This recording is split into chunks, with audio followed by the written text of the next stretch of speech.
CHS in the Morning, a production of the Greyhound News Network. I'm Sophie Newman. And I'm Corey Cannon. In March, Clayton School District announced a new superintendent for the 2010 and 2011 school year.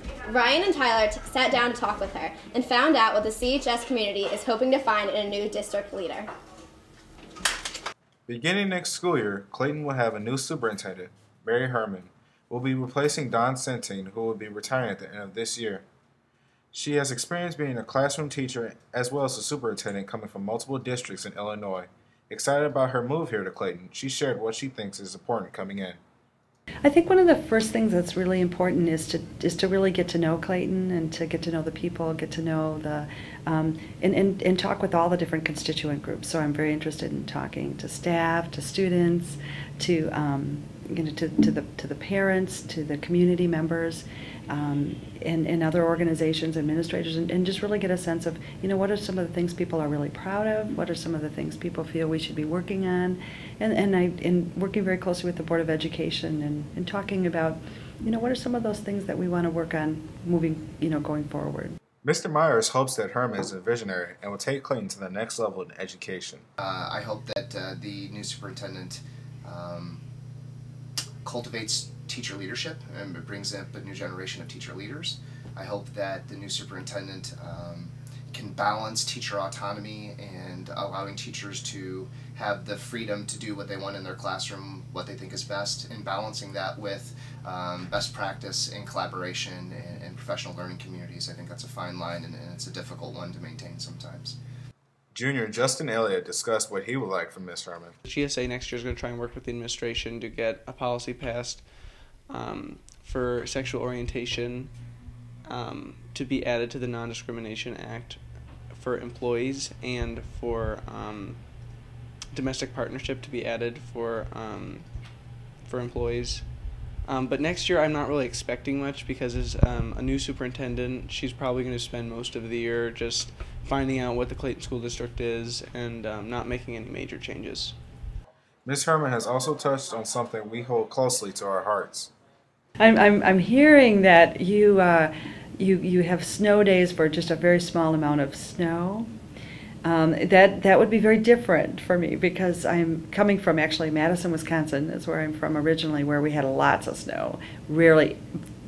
Hardly ever called snow days, and we haven't had any snow days in the Chicago area. Snow days are really important, so we're gonna have to work on that one. So if we get a quarter of an inch of snow, gotta call it. A rash of thefts in the boys' varsity locker room spoiled the first few weeks of the baseball season for a few players. Antonio and Davis find out what happened and how you can prevent it from happening to you. You may think your belongings are safe when you put them in a locker room, but burglary happens where you least expect it.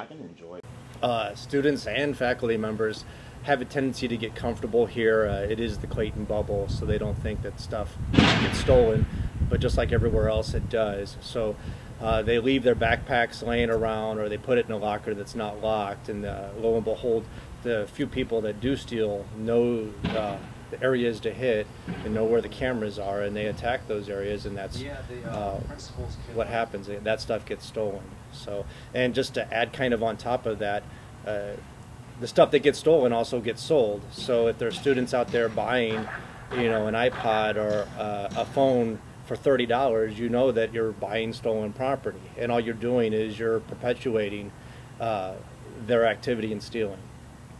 At CHS, many of the same items are targeted. What gets taken the most is usually iPhones, telephones, but mostly the expensive ones, and MP3 players, and again, it's mostly the expensive ones.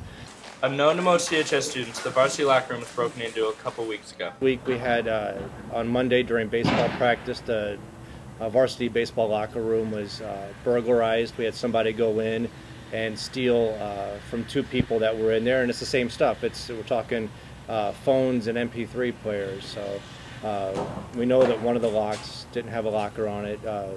The other person said that they had a lock on theirs, so we'll trust him that he did.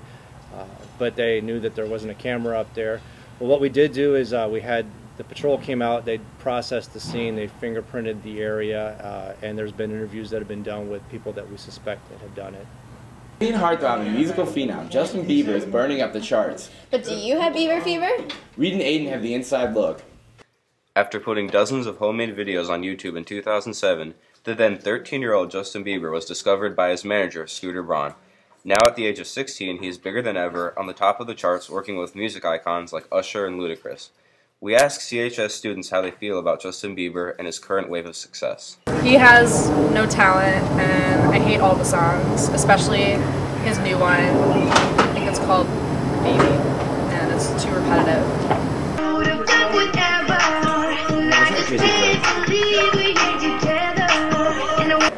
I don't like Justin Bieber. His music is bad, he has a really high voice, he sounds like a chick, all the girls are obsessed with him, and I don't really like the way his face is oriented.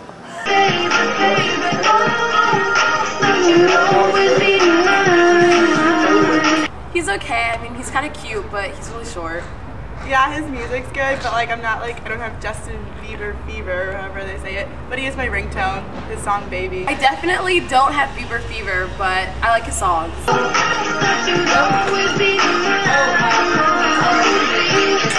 My favorite song is Baby. Yeah, my favorite song is Baby. With Ludacris in it. But why is Justin Bieber so popular?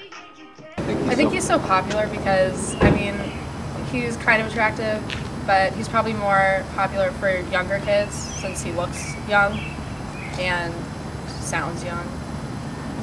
Do you have Bieber fever? Next week, the boys' baseball teams and the girls' soccer teams are competing against each other to benefit Operation Food Surge. All of next week, bring in your canned foods.